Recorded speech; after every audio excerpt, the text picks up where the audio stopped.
அனைவருக்கும் வணக்கம். சனிக்கிழமை சங்கடகர சதுர்த்தி. இந்த நாளன்று மாலை 5:30க்கு மேலே இந்த ஒரு தீபம் இப்படி ஏற்றி வைத்து வழிபாடு செய்து பாருங்கள். வாழ்க்கை ரொம்ப அழகாக மாறும். கவலைகள் கஷ்டங்கள் எல்லாமே தீர்ந்து உங்கள் வாழ்க்கை வளமான வாழ்க்கையை நோக்கி நீங்கள் போக முடியும். நிச்சயமாக இதை நம்பி இந்த வழிபாடு செய்து பாருங்கள். அதாவது விநாயகர் வழிபாடு தான் நம்மளுடைய வினையை தீர்த்து வைக்கக்கூடிய வழிபாடு. அதாவது நம்ம முன்ஜென்ம பாவங்கள், அந்த கிரக சம்மந்தப்பட்ட பிரச்சனைகள் எல்லாமே தீர்த்து வைக்கக்கூடிய வழிபாடு தான் விநாயகர் வழிபாடு. அதில் நிறைய பேருக்கு பார்த்தீங்கன்னா முக்கியமாக கேது கிரகங்கள், அந்த கேது பகவான் இருக்கிறாங்க இல்லையா, அவங்க சரியில்லை. நமக்கு ஜாதகத்தில் கேது திசையால் பிரச்சனை இருக்குது.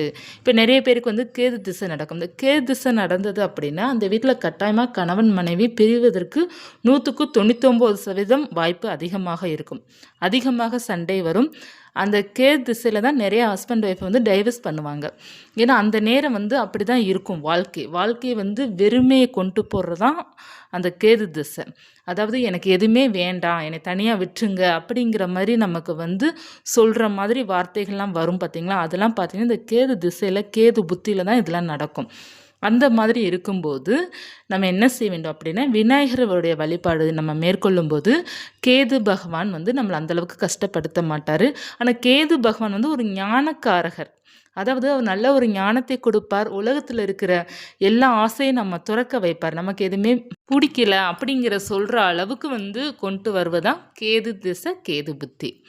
இது என்ன செய்யும் அப்படின்னா, நிறைய வாழ்க்கையில் பிரச்சனைகளை கொடுக்கும், நிறைய கஷ்டத்தையும் கொடுக்கும், நிறைய சண்டைகள் வர வைக்கும், உறவில் நிறைய விரிசல் கொடுக்கும். அந்த நேரம் நம்மளை கட்டுப்படுத்துவது யார் அப்படின்னா விநாயகர் தான். கேதுவை கட்டுப்படுத்துவது விநாயகர் பெருமான். ஆனால் விநாயகர் வழிபாடு தான் நமக்கு அந்த அளவுக்கு சிறப்பானது. விநாயகர் வழிபாடு செய்யலாம், அனுமனையும் வழிபாடு செய்யலாம். இப்போ விநாயகர் வழிபாடு நமக்கு அங்கங்கே இருக்கிறதுனால நமக்கு தெருவுக்கு நமக்கு கட்டாயமாக விநாயகர் இருப்பாங்க இல்லையா. அதனால் சங்கடகர சதுர்த்தி அன்று பார்த்தீங்கன்னா விநாயகர் கோவிலுக்கு போயிட்டு நம்ம வழிபாடு செய்யும்போது நம்ம வாழ்க்கை நிச்சயமாக 100% இல்லை 1000% உங்களுக்கு மாற்றங்கள் இருக்கும். அது கேது புத்தி நடக்குது அப்படின்னு கட்டாயமாக போயிட்டு வாங்க.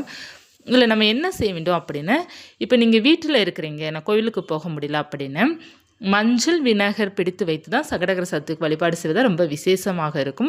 விநாயகர் படம் எல்லார் வீட்டிலும் கட்டாயமாக இருக்கும். விநாயகர் படத்திற்கு முன்னாடி ஒரு வெற்றிலை வச்சுக்கோங்க. அதில் சொஸ்தி சின்னம் வரைஞ்சிக்கோங்க. வரைஞ்சிட்டு மஞ்சளால் நீங்கள் வரைஞ்சிக்கலாம். வரைஞ்சிட்டு அதற்கு மேலே விநாயகர் கொஞ்சம் மஞ்சளை பிடிச்சி வச்சு விநாயகர் பிடிச்சி வச்சுக்கோங்க. கொஞ்சமாக நீங்கள் மஞ்சள் எடுத்து சின்னதாக பிடிச்சி வச்சா கூட போதும். அதற்கு மேலே ஒரு செம்பருத்தி பூவோ அல்லது எருக்கன் பூ இருக்குது பார்த்திங்கன்னா, அந்த பூக்களெல்லாம் நீங்கள் அலங்காரம் செய்து வச்சுக்கோங்க. அருகம்புல் வேணும். அருகம்புல் ரொம்ப நல்லது.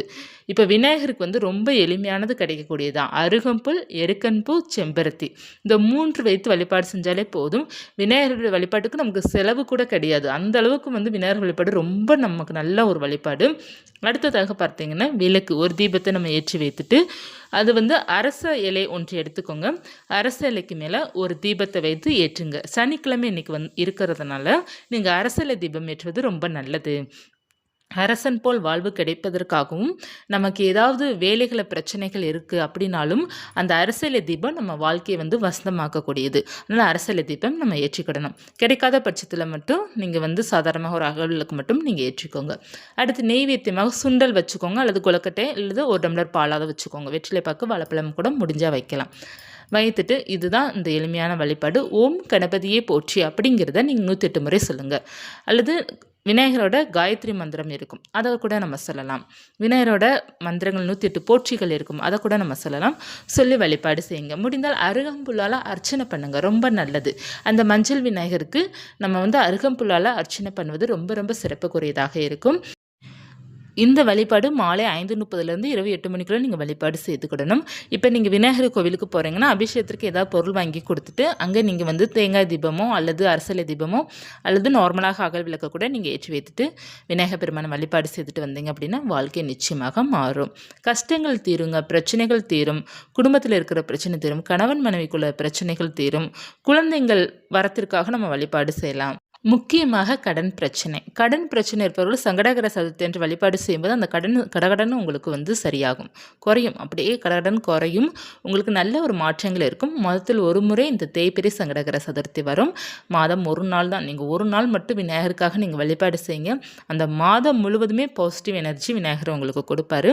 நம்மளுடைய வினைகள் பாவங்கள் ஏதாவது தெரிஞ்சும் தெரியாமல் மற்றவர்களை கஷ்டப்படுத்தி அதன் மூலமாக நமக்கு பாவம் சேர்ந்தால் எல்லாமே சரியாக போயிடும். விநாயகரோட அருளோடு நமக்கு எல்லாமே சரியாக போயிடும்.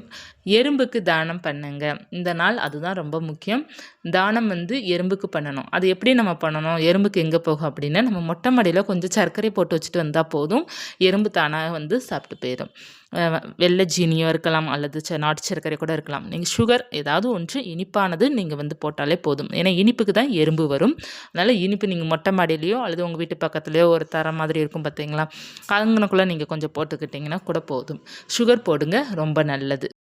இந்த பதிவு உங்களுக்கு பயனுள்ளதாக இருக்கும்னு நினைக்கிறேன். இருந்தால் லைக் பண்ணிக்கோங்க. இது போன்ற ஆன்மீக தகவல், பூஜை தகவல்லாம் தெரிந்து கொள்ளணும் அப்படின்னு நினச்சிங்கன்னா ஜஸ்ட் லைக் மூன் சேனலை சப்ஸ்கிரைப் பண்ணி வச்சுக்கோங்க. தொடர்ந்து நம்ம ஆன்மீக தகவல் பார்த்து கொண்டே இருக்கலாம். நன்றி.